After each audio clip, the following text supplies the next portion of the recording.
Hello दोस्तों, welcome back to my channel. तो आज मैं आपको सिखाऊंगी कैरा स्मूथ करना with very very easy techniques, और बहुत ज्यादा हाई फाई टेक्निक्स नहीं सिखाऊंगी। और इस वीडियो में आपको बहुत कुछ नया सीखने के लिए मिलेगा। अभी तक आप स्मूथनिंग भी करते होंगे, केराटिन भी करते होंगे, कैरा स्मूथ भी करते होंगे, बट इस वीडियो को देखने के बाद आप बहुत कुछ ऐसी चीजें सीखेंगे जिससे आपका रिजल्ट और ज्यादा अच्छा आ सकता है।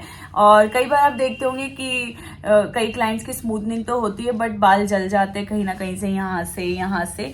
तो मैं आपको इसमें बताऊंगी कि आप कैसे बाल ना जले इस तरह से आप कर सकते हैं कुछ चीज़ों का इस्तेमाल। वो चीज़ें क्या होंगी, वो टेक्निक्स क्या होंगी, वो आपको देखने मिलेंगी आगे इस वीडियो में। So let's start this video.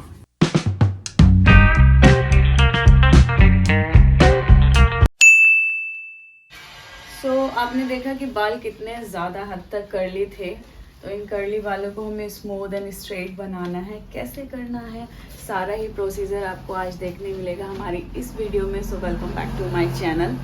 और अभी देखो, सबसे पहला स्टेप क्या है, हेड वॉश। हेड वॉश आपने इतना अच्छे से करना है कि जितना भी हेयर ऑयल है, एक्सेस ऑयल है, नेचुरल ऑयल है, वो सब निकल जाए। अगर हेयर ऑयल आपका अच्छे से नहीं निकलेगा तो आपके स्मूथनिंग का रिजल्ट बिल्कुल भी अच्छा नहीं आएगा। तो सबसे पहला स्टेप क्या है, हेड वॉश। जैसे कि मैं अभी कर रही हूँ, आपने शैम्पू लेना है और इस तरह से बहुत लाइट फिंगर्स के साथ मसाज करना है अच्छे से, कहीं पर भी मतलब डस्ट ना रह जाए, और कहीं पर शैम्पू जब वॉश करोगे तो शैम्पू ना रह जाए। इन सारी चीज़ों का ध्यान रखना है। और इसको ऐसे रगड़ना नहीं है बालों को, ये जो बालों की लेंथ है, इसको इस तरह से शैम्पू निकालना है। जब आप रेगुलरली भी वॉश करते हो ना, तो आपको अपने बाल रगड़ने नहीं होते, इसी तरह से लाइट फिंगर्स के साथ वॉश करना होता है और शैम्पू इस तरह से निकालना होता है। तो दोस्तों, जैसे कि मैंने आप सबको बताया कि सबसे पहले हमने शैम्पू से हेड वॉश करना है, और हेड वॉश इतना अच्छे से करना है, इतना प्रॉपर तरीके से करना है कि जितनी भी धूल मिट्टी डस्ट है वो सब निकल जाए, और आपका जो स्कैल्प है क्लाइंट का वो एकदम से क्लीन हो जाए, साफ हो जाए। क्योंकि जब आप स्मूथनिंग या केराटिन या कुछ भी केमिकल ट्रीटमेंट करते हैं तो स्कैल्प का प्रॉपर तरीके से क्लीन होना, साफ होना बहुत ज़्यादा ज़रूरी होता है। तो ये आपने बहुत अच्छे से करना है। और हमने कल ना बहुत लॉन्ग लेंथ की स्मूथनिंग करी थी, वो भी मैं आपको इस वीडियो में दिखा दूंगी। उनका रिजल्ट भी बहुत अच्छा है। तो देख रहे हो दोस्तों कितना अच्छा रिजल्ट आया इनके बालों में। तो आप भी देखो, सीखो और करो। अच्छा, एक टिप और देती हूँ मैं आपको। जब हेड वॉश करना है, कान में पानी चला जाता है ना बहुत बार, तो आपने क्या करना है, इस तरह से गर्दन को थोड़ा सा तिरछा करा लेना है और इस तरह से वॉश करना है। कभी कान में पानी नहीं जाएगा। अब जब इस साइड से थोड़ा निकल जाएगा, इतने हम बैक साइड को वॉश कर रहे हैं। अब चेंज करा लेना है फेस। अब इस साइड का ईयर के पास जो बाल है उसको वॉश कर लेना है। यहाँ भी कान में पानी नहीं जाएगा, इतने पानी उधर से निकल जाएगा। इतने हम बैक साइड वॉश कर रहे हैं ऊपर। तो इस तरह से आप बचा सकते हो कि आपके कान में पानी भी ना जाए, क्लाइंट इरिटेट भी ना हो, और आपका काम भी अच्छे से हो जाए। आप अच्छे से वॉश करने के बाद टॉवल ड्राई करना है। टॉवल ड्राई करते हुए भी आपको रगड़ने नहीं है बालों को, पैड ड्राई करके सुखाना है इस तरह से। तो अभी अच्छे से ब्लो ड्राई करना है, 100% ड्राई करना बालों को। तो भाई बाल ड्राई होने के बाद कुछ इस तरह से दिखाई देंगे, और बाल ड्राई होने के बाद आपको और भी ज़्यादा रफ़ और ड्राइनेस आपको फील होगी। तो उसको सही करना है हमने, इसी के लिए हम ट्रीटमेंट कर रहे हैं। तो जैसे कि मैंने आपको बताया कि ब्लो ड्रायर करना है, तो ब्लो ड्रायर इतना अच्छे से आपने करना है कि आपको बहुत ज़्यादा मेहनत ना करनी पड़े बाद में आयरनिंग में। तो इसीलिए मैं पहले ही ब्लो ड्रायर कर रही हूँ, यानी कि जो पैडल ब्रश होता है उसका इस्तेमाल करके मैं स्ट्रेट कर रही हूँ। एटलीस्ट आपको 70 to 80% आपने स्ट्रेट करने अपने ब्लो ड्रायर से। तो हम इनके बालों के लिए ये वाला क्रीम ले रहे हैं जो कि रेजिस्टेंट है।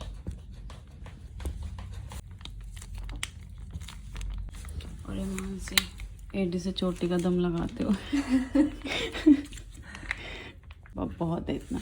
स्टार्टिंग में इतनी क्रीम काफ़ी है, क्योंकि ये जल्दी एक्टिवेट हो जाती है। जब आपको ज़रूरत हो तो दोबारा से ले सकते हो। एप्लीकेशन से पहले इसको अच्छे से मर्ज कर लेना। सो दैट ये अपना काम अच्छे से और कम टाइम में करें। तो अभी क्रीम हमने एप्लीकेशन शुरू कर दी है। सॉरी मैं शुरू में रिकॉर्ड करना भूल गई, बट मैं आपको पूरा ब्रीफ कर देती हूँ कि हमने इतना पतला पतला सेक्शन लेना है जितना आपको अभी स्क्रीन पर दिखाई दे रहा है। इतने पतले सेक्शन में ही हमने क्रीम को अप्लाई करना है, बहुत अच्छे से इमल्सीफाई करना है फिंगर्स के साथ, एंड देन पेस्ट करते चले जाना। फिर ऊपर के सेक्शन लेना है, फिर इमल्सीफाई करना है, पेस्ट करते चले जाना है। अभी आप देख रहे होंगे कि नीचे की साइड ये वाले बाल जो बच रहे हैं, इन पे मैंने क्रीम नहीं लगाई है, बिकॉज इनका ये ऑलरेडी 2 साल पहले इन्होंने जो स्मूथनिंग कराई थी वो हो रखी थी, तो बाल जल ना जाए इस वजह से पहले पूरा सर मैं कवर करूंगी, उसके बाद मैं इन बचे हुए बालों पर क्रीम लगा दूंगी। पहला स्टेप ऑलमोस्ट कंप्लीट होने वाला है। सेक्शन बाय सेक्शन हमने जो स्मूथनिंग क्रीम है वो अप्लाई करनी है हर एक सेक्शंस में, एंड देन इसके बाद इसको कुछ इस तरह से फिक्स कर देना। जितना आप प्लेन रखोगे उतना आपको आयरनिंग में थोड़ी कम मेहनत करनी पड़ेगी, तो ये ध्यान रखना जितना आप इसको प्लेन रखोगे उतना आप आयरनिंग कम टाइम में कर पाओगे, और जितना आप इसको ऐसे ही बस लगाते जाओगे सेक्शन इधर उधर तो आपको स्ट्रेटनिंग में बहुत ज़्यादा मेहनत करनी पड़ेगी। मैं दिखा देती हूँ आपको। इस तरह से सेक्शन लेना है, पतला पतला सेक्शन लेते जाना, तो एक बार इसके अंदर से कॉम्ब निकालना, फिर एक बार कॉम्ब निकालना है, सो दैट सारे बालों में अच्छे से इमल्सीफाई हो जाए क्रीम, एंड देन फिर अच्छे से एप्लीकेशन करनी है। ये ध्यान रखना है आपको कि एप्लीकेशन सिर्फ नीचे की तरफ करनी है, ऊपर की तरफ नहीं करनी है, अदरवाइज क्यूटिकल लेयर ओपन हो जाएगी और रिजल्ट उतना अच्छा नहीं आएगा जितना आपको चाहिए होगा। अब इस तरह से पेस्ट कर देंगे।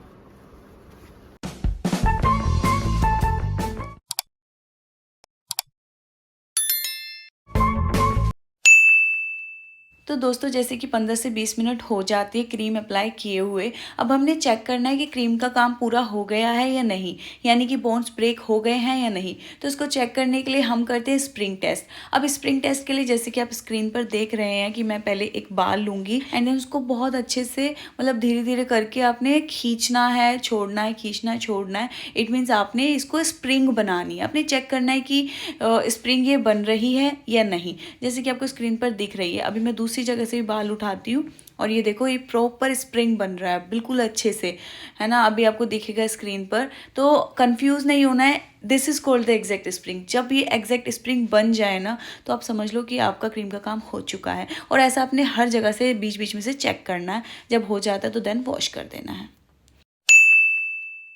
और उसके बाद स्प्रिंग टेस्ट जब हमारा सक्सेसफुल हो जाता है तो हमने हेड वॉश करना है। अब हेड वॉश करने से पहले जो ध्यान रखना है वो चीज़ ये है कि कहीं कहीं पर बाल अच्छे से हो जाते हैं, यानी बोन ब्रेक हो जाते हैं, कहीं कहीं पर बोन्स ब्रेक नहीं हो पाते हैं। तो हमने क्या करना है, थोड़ा सा इस तरह से इमल्सिफिकेशन करनी है, सो डैट अगर बीच बीच में कहीं बाल रह गए हों, बोन्स ब्रेक नहीं हुए हों, तो वो भी अच्छे से हो जाए।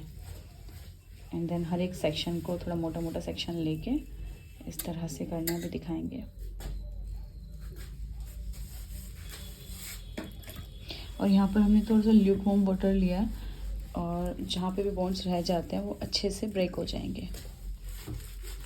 तो आपने ऐसे नहीं करना है कि स्प्रिंग्स हो गई हैं एंड देन इसके बाद डायरेक्ट वॉश कर दो, नहीं।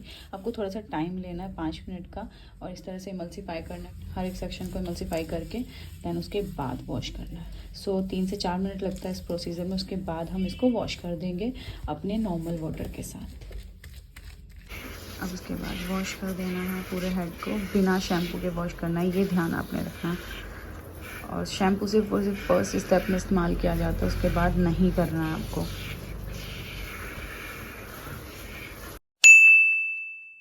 तो दोस्तों सर धो लिया है हमने, अब हम करेंगे ब्लो ड्राई। इसको 100% ड्राई करेंगे।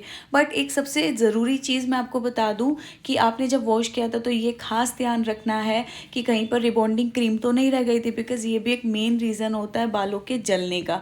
जब भी जहाँ पर क्रीम रह जाती है वहाँ पर अगर स्ट्रेटनर टच होता है तो वहाँ से बाल जल जाता है। तो हमने क्रीम को बिल्कुल हटा देना है, सर से गायब कर देना है, एंड देन फिर हमने वॉश करके ब्लो ड्राई करना है। अभी आप देखो कि फिर से मैं पैडल ब्रश के साथ ब्लो ड्रायर कर रही हूँ, बिकॉज पैडल ब्रश से आपका 80% काम ख़त्म हो जाता है एंड जो 20% का रह जाता है वो रहती है आपकी आयरनिंग यानी कि स्ट्रेटनिंग। तो आपने स्ट्रेटनिंग में इतनी ज़्यादा मेहनत नहीं करनी होती है अगर आप अपना ब्लो ड्रायर बहुत अच्छे से कर लेंगे तो। सो अभी आप देखो कि ब्लो ड्रायर होने के बाद ये कुछ इस तरह से दिखेगा। सो हाफ बाल हमारे हो चुके हैं स्ट्रेट और ये वाला पोर्शन रहता है तो इसको भी हम स्ट्रेट करेंगे। स्ट्रेट करके ये लुक आना चाहिए, इतनी शाइन एंड इतना ज़्यादा स्ट्रेट लुक आना चाहिए। अभी ये ऐसे हैं। तो आयरनिंग के लिए मैं यूज़ कर रही हूँ आइकोनिक का स्ट्रेटनर, जो कि बहुत बहुत अच्छा है, एकदम से शाइन क्रिएट कर देता है एंड ये प्लैटिनम वाला स्ट्रेटनर है तो बहुत अच्छा रहता है। तो अभी क्या है ना, स्ट्रेटनिंग करते वक्त हमें याद रखना है कि बहुत पतले पतले सेक्शन, जितना पतला सेक्शन होगा, जितना बारीक सेक्शन होगा, उतना आपका नीट एंड क्लीन लुक आएगा। और ध्यान रखना है कि बाल को जलाना नहीं है, तो टेम्परेचर आप बालों के हिसाब से सेट कर लेना। तो अब हमारी आयरनिंग बिल्कुल कंप्लीट हो चुकी है। नाउ नेक्स्ट स्टेप पर आते हैं। तो जी ये हमारा न्यूट्रलाइज़र, जो कि हमारा लास्ट स्टेप है। अभी हम ले रहे हैं न्यूट्रलाइज़र, ये है लास्ट स्टेप कैरास्मूथ का। ये अच्छे से लगाना होता है ये वाला भी न्यूट्रलाइज़र, बस। तो भाई ये है हमारा कैरास्मूथ का लास्ट फाइनल स्टेप, जो कि बहुत ज़्यादा इम्पोर्टेंट है। अगर आप न्यूट्रलाइज़र जितना अच्छे से लगाएंगे आपका रिज़ल्ट उतना ही प्यारा आएगा। आप न्यूट्रलाइज़र को लगाने के लिए बहुत ज़्यादा टाइम नहीं ले सकते हैं, क्योंकि इसको बहुत जल्दी लगाना होता है और इसको छोड़ना भी सिर्फ 10 से 12 मिनट के लिए होता है। तो आपने ध्यान रखना है कि मोटे मोटे सेक्शन लेकर लगाना है, बट डरना नहीं है कि मोटे सेक्शन होंगे तो बाल अच्छे से हो पाएंगे या नहीं। बिकॉज आप देखो ध्यान से कि जब मैं मोटा सेक्शन ले रही हूँ, उस पर न्यूट्रलाइज़र लगा रही हूँ, तो मैं बीच में से भी उसको आधा कर रही हूँ एंड देन आधा करके फिर एक बार और ब्रश मार के न्यूट्रलाइज़र लगा रही हूँ। तो उससे क्या मेरा टाइम बच जा रहा है, मेरे 2 सेक्शन को मैं एक बार में कर पा रही हूँ, बट ऑफकोर्स अच्छे से न्यूट्रलाइज़र को इमल्सिफाई कर रही हूँ। अभी क्या है, जब न्यूट्रलाइज़र लगा लिया है मैंने, तो मुझे बहुत तरीके से इसको स्ट्रेट चिपकाना है, यानी कि नीचे की तरफ कोम से चिपका देना है। अब कोम से चिपकाने के बाद ऑब्वियस है कि जो न्यूट्रलाइज़र है वो हमारे कोम से थोड़ा बहुत कम हो जाता है, निकल जाता है। तो मैं क्या करूँगी कि इसको अच्छे से चिपकाने के बाद मैं थोड़ा सा ब्रश में न्यूट्रलाइज़र लूँगी एंड देन वापस से थोड़ा करके अप्लाई कर दूँगी।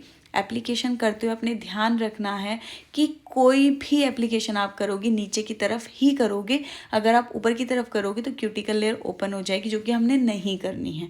तो नीचे की तरफ ही आपने सारी एप्लीकेशन, इमल्सिफिकेशन सब कुछ नीचे की साइड ही करना है। सो अभी सेकंड सेक्शन ले रही हूँ मैं ऊपर की तरफ से। सेकंड सेक्शन भी मैंने थोड़ा मोटा लिया है और मैं हर एक सेक्शन मोटा ही लूँगी, सो डैट कम टाइम में और पूरा सर पे मैं अच्छे से लगा दूँ न्यूट्रलाइज़र को। तो अभी आप देखेंगे कि कितना अच्छे से मैं एप्लीकेशन कर रही हूँ। आपने भी बहुत अच्छे से करनी है, बट अगर फिर भी कोई भी डाउट आपके मन में हो तो मुझसे ज़रूर पूछना। मैं ट्राई करूँगी कि मैं ज़रूर आपके कमेंट का रिप्लाई कर पाऊँ, आपको बता पाऊँ, जो भी आपके डाउट्स हैं वो सब क्लियर कर पाऊँ। तो दोस्तों अभी आप देखो कि कितना अच्छे से मैं न्यूट्रलाइज़र को लगा रही हूँ। और न्यूट्रलाइज़र लगाते हुए बस ये ध्यान रखना है कि न्यूट्रलाइज़र थोड़ा ज़्यादा लगा दोगे तो भी कोई बुराई नहीं है, लेकिन न्यूट्रलाइज़र कम नहीं रहना चाहिए। अगर कम रह गया ना न्यूट्रलाइज़र तो वो मज़ा नहीं आएगा आपके स्मूथनिंग में जितना आना चाहिए था। तो न्यूट्रलाइज़र अगर आप थोड़ा ज़्यादा भी लगा दोगे तो कोई बुराई नहीं है, बिकॉज़ प्रोडक्ट अगर लगता है तो लगता है, बट एटलीस्ट आपका क्लाइंट खुश हो जाता है। और अगर आपका क्लाइंट खुश है ना तो वो दोबारा भी आएंगे और 3-4 जनों को और लेकर आएंगे। सो आई होप आप मेरी इस बात से एग्री करते हो कि अगर हमारा काम अच्छा होता है तो हमारा काम बढ़ता ही है, कम नहीं होता है। सो लालच नहीं करने का, खुल के लगाने का प्रोडक्ट, और न्यूट्रलाइज़र तो अच्छे से लगाने का ऑफ कोर्स। हालांकि आप रिबॉन्डिंग क्रीम थोड़ा कम लगा सकते हो, डजेंट मैटर, लेकिन आप ये बहुत अच्छे से लगाना। अब भी आप देखो कि मैं पूरे सर पे एप्लीकेशन कर रही हूँ एंड ऑलमोस्ट मैंने फास्ट फॉरवर्ड कर दिया है, तो मेरी एप्लीकेशन ऑलमोस्ट डन हो चुकी है। बट येस, अगर फिर भी आपको डाउट हो तो पूछ लेना आप कमेंट में कुछ भी। और देन हाँ, एक चीज़ जो कि बहुत ज़रूरी है बतानी, वो ये है कि जैसे कि मेरे स्टाफ ने, आप देखो कि बाल पकड़े हुए हैं आगे की तरफ से, तो आप बहुत ध्यान से देखो कि उनको ये चीज़ पता है कि बाल स्ट्रेट हैं तो दबाने नहीं है हाथ से, बहुत लाइट हैंड से पकड़ना है। हाथ से दबाओगे तो वहीं पर डेंट रह जाएगा और आपने ऐसा कोई भी काम नहीं करना है जिससे डेंट रह जाए बालों में। सो आई होप यू अंडरस्टूड। तो दोस्तों आपको देखने में ना ऐसा लग रहा होगा कि न्यूट्रलाइज़र लगाना तो बहुत टफ है, लेकिन ऐसा कुछ नहीं है। ये सब ना प्रैक्टिस वाली चीज़ें हैं। अगर आप प्रैक्टिस करते रहोगे आपको पता भी नहीं चलेगा कब 15 मिनट वाली चीज़ आप 8 मिनट में करने लग गए हो। और दूसरी चीज़ दोस्तों, आपने ना ये हेयर मास्क ज़रूर इस्तेमाल करना है। बीच में एक बाउल में आप ले लेना, जहाँ जहाँ आपको लगता है ना कि बाल ब्राउन होना शुरू हो गया है या थोड़ा थोड़ा छोटे छोटे स्प्रिंग्स बनने शुरू हो गए हैं, वहाँ वहाँ आपको ज़रूर लगाना है, ताकि आपके बाल, जो मैं बता रही हूँ ना कि जल ना जाएं। जलने का कारण यही होता है कि जब केमिकल बहुत ज़्यादा इफ़ेक्ट करता है डैमेज बाल को तो वो जल जाते हैं। तो केमिकल पावर को लेस करने के लिए, कम करने के लिए हम ये मास्क यूज़ करेंगे वहीं पर जहाँ जहाँ ब्राउन हो रहा है या तो कलर या फिर स्प्रिंग्स बननी शुरू हो गई हैं न्यूट्रलाइज़र के टाइम पर। तो ये आपने खास ध्यान रखना है। ये टिप थी कि आपके बाल ना चले। एंड नाउ तो आई एम डैम श्योर कि आप ज़रूर सोच रहे होंगे कि ऐसा क्या, ये तो पहली बार देखा है कि स्मूथनिंग में वाटर स्प्रे का इस्तेमाल हो रहा है। जी हाँ, मैं इस्तेमाल कर रही हूँ। इसका रीज़न आपको आगे चल के पता चलेगा कि मैं हेयर स्प्रे का यानी वाटर स्प्रे का इस्तेमाल क्यों कर रही हूँ। तो आप देखो कि जब आप स्मूथनिंग करते हो ना तो कुछ डैमेज बाल भी होते हैं, जैसे कि मैंने आपको बताया है। तो डैमेज बाल और ज़्यादा डैमेज ना हो जाए केमिकल की वजह से, तो उस केमिकल की पावर को कम करने के लिए हम पानी का इस्तेमाल करते हैं। जैसे कि आप देखो, मैं बहुत आपको क्लोज ले जाकर दिखा रही हूँ कि ये देखो, ये छोटे छोटे बाल आपको दिख रहे होंगे जो कि कर्ल्स नज़र आ रहे हैं। इट मीन्स ये वाले जो बाल हैं इनके जलने का चांसेस बहुत ज़्यादा है। तो इस चांस को कम करने के लिए हम वाटर स्प्रे का इस्तेमाल करते हैं। तो यहाँ पर जब आप वाटर स्प्रे स्प्रिंकल कर दोगे ना तो आपका ये जो केमिकल है कम हो जाएगी इसकी पावर, एंड बाल आपके बिल्कुल नहीं जलेंगे। अब 10 से 15 मिनट के बाद इसको वॉश कर देंगे बिना शैम्पू के। कर दो हाथ से वॉश। आपको मैं एक चीज़ बता दूं, एकदम से आपको न्यूट्रलाइज़र नहीं वॉश करना है। थोड़ा सा पानी डाल के इसको थोड़ा सा इमल्सिफाई करना है, मर्ज करना है, ताकि जहाँ पर नहीं हुआ होगा प्रोसेसिंग वहाँ पर हो जाए। इस तरह से फिर 2 मिनट के लिए रखना है बस। इसके बाद वॉश करेंगे। वॉश करके फिर आपको जो कैरेस्पा वो लगाना है, एंड देन इसके बाद वॉश करके ब्लो ड्राई, इट्स डन। दिखाते हैं कैसे। तो दोस्तों अभी क्या है ना, न्यूट्रलाइज़र वॉश करते हुए मैंने जो आपको बताया है कि थोड़ा सा इमल्सिफिकेशन की ज़रूरत होती है हर स्टेप में, ताकि कहीं पर अगर प्रोसेसिंग नहीं हुई हो तो वो अच्छे से हो जाए। तो इस तरह से आपने इमल्सिफाई करना है लाइट हैंड्स के साथ, और दबाना नहीं है बालों को, बहुत हल्की फिंगर्स के साथ करना है। जैसे मैं दिखा रही हूँ स्क्रीन पर, सेम आपने वैसे ही करना है। एंड देन इसको इमल्सिफाई करने के बाद आपने वॉश कर देना है सिर्फ पानी के साथ। अब वॉश करके आपको ध्यान रखना है कि हमने थोड़ी सी स्मूथनेस देनी है बालों में। तो हमने सेम मास्क जो मैंने आपको पहले दिखाया था मैट्रिक्स ऑप्टिकेयर का, वो हमने मास्क को नीचे नीचे अप्लाई करना है, सिर्फ लेंथ में, ऊपर स्कैल्प पर नहीं अप्लाई करना है। बिकॉज अगर स्कैल्प पर हमने मॉइस्चर दे दिया तो जब हम 2 दिन बोलते हैं ना क्लाइंट को कि 2 दिन आपने रखने हैं, वो 2 दिन में पूरा पसीना पसीना हो जाएगा, पूरा स्वेट मॉइस्चर आ जाएगा। तो ये नहीं करना है, हमने सिर्फ नीचे नीचे लेंथ में ही जो मास्क है इसको अप्लाई करना है। सो अभी आप देखो कि मैं किस तरह से अप्लाई कर रही हूँ। मैं फिंगर्स के साथ ही थोड़ा थोड़ा सुलझाने की भी कोशिश कर रही हूँ, सो डैट जब हम हेयर्स को सुखा लें तो बहुत ज़्यादा टेंगल्स ना आए। हालांकि जब आप कैरा स्मूथ करते हो तो टेंगल्स ना के बराबर होते हैं। एंड ये चीज़ आप मेरे क्लाइंट के मुँह से भी सुन लेना कि उनको खुद दिक्कत होती थी पहले बालों को सुलझाने में, बट कैरा स्मूथ के बाद ना बाल एकदम स्मूथ हो जाते हैं, टेंगल फ्री हो जाते हैं।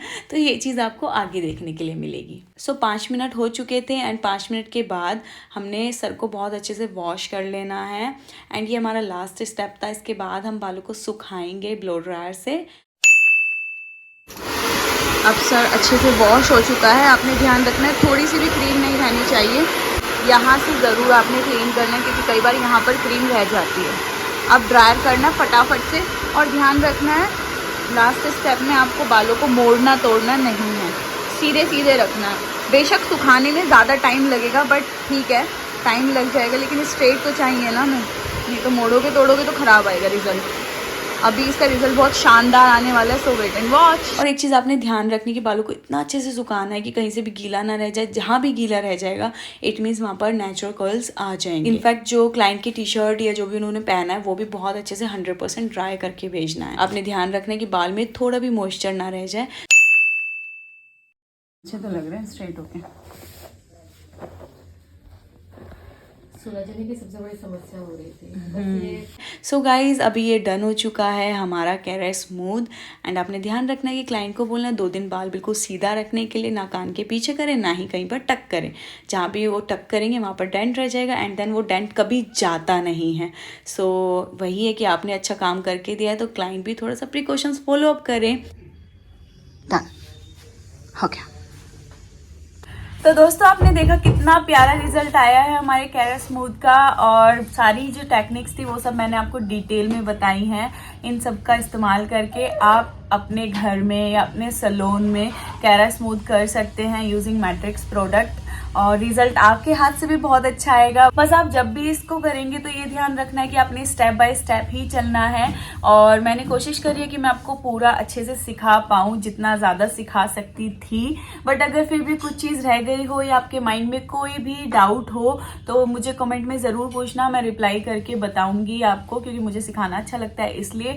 बाकी मिलते हैं अगली वीडियो में, और पार्लर से रिलेटेड कुछ भी अच्छा नया सीखने के लिए मुझे फॉलो करें, मेरे चैनल को सब्सक्राइब कर ले, बेल बटन को प्रेस कर ले, तभी आपको मेरी नेक्स्ट वीडियो मिलेगी। नेक्स्ट वीडियो बहुत अच्छे और इंटरेस्टिंग टॉपिक पर आने वाली है, तो वो भी एक ट्यूटोरियल होगा जैसे कि आज का था। तो जल्दी से सब्सक्राइब कर लो, पीछे मत रह जाना, नहीं तो वैसे ही पीछे रह जाओगे, क्योंकि सीखने के लिए हमेशा आगे रहना चाहिए। और सब्सक्रिप्शन फ्री में होता है तो अभी के अभी कर लो, ठीक है। और बेल बटन भी दबा देना, तब भी आपको वीडियोस मिलेंगी। Bye bye, take care, God bless you. तो दोस्तों देख रहे हो कितना अच्छा रिजल्ट आया हमारे कैरा स्मूथ का। शाइन बोलूँ तो, अगर टैंगल फ्री बोलूँ तो, या स्ट्रेट बोलूँ तो, मतलब जो भी चीज़ आप कह लो सब चीज़ें परफेक्ट लग रही हैं। एंड ऑल्सो इनके बाल बहुत ज़्यादा सुंदर हो गए हैं। सो मुझे तो बहुत अच्छे लग रहे हैं इनके बाल। आप कमेंट करके बताओ कि आपको इनके बाल कैसे लगे एंड रिजल्ट कैसा लगा।